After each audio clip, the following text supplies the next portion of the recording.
Remember I mentioned chickweed? And what I was trying to explain yesterday about chickweed is it has these,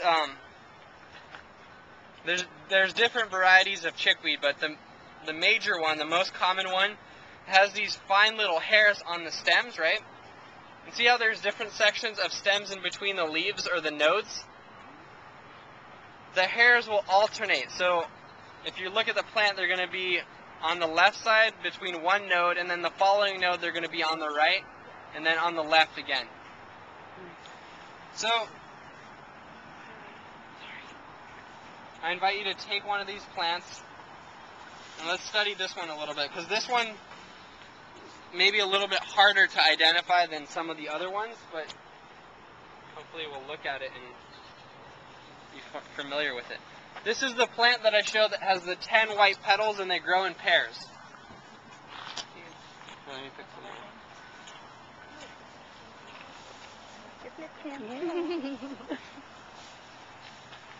Have you had it for a while? Recently, actually.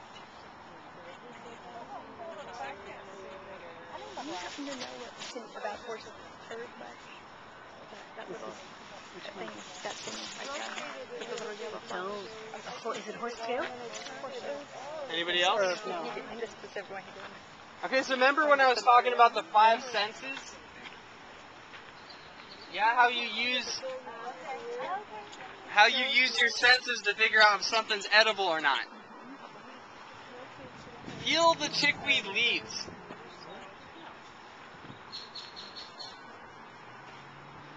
What do they feel like? Soft. Kind of moist, yeah? Maybe like you get the sensation that they're juicy. That's kind of interesting. Let's just take note of that. Because then you could feel something like, you know, a big leaf, and it's fuzzy, and so I'm less likely to eat this. Not to say that this is poisonous, but you know, already I'm learning about the plant. It's tender. It's delicious. The flowers, once again, have 10 petals, and they grow in pairs. 2 petals in each pair, hence the pair. So, chickweed. From memory, I think chickweed, if I recall, is really good for the brain. And I believe it's got some omega-3s in it. So, no, this is actually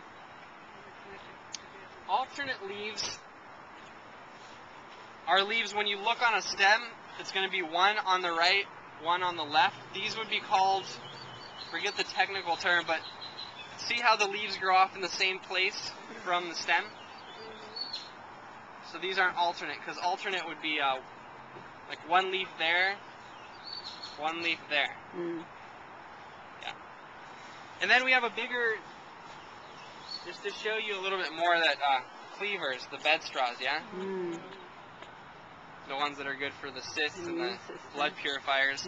But these are almost too big to eat, because you can see they're already starting to get some of their balls, their little sticky guys. So interestingly enough, when I first heard about wild foods, I assumed that they'd be the highest in abundance in the forest, because that's a natural environment, right?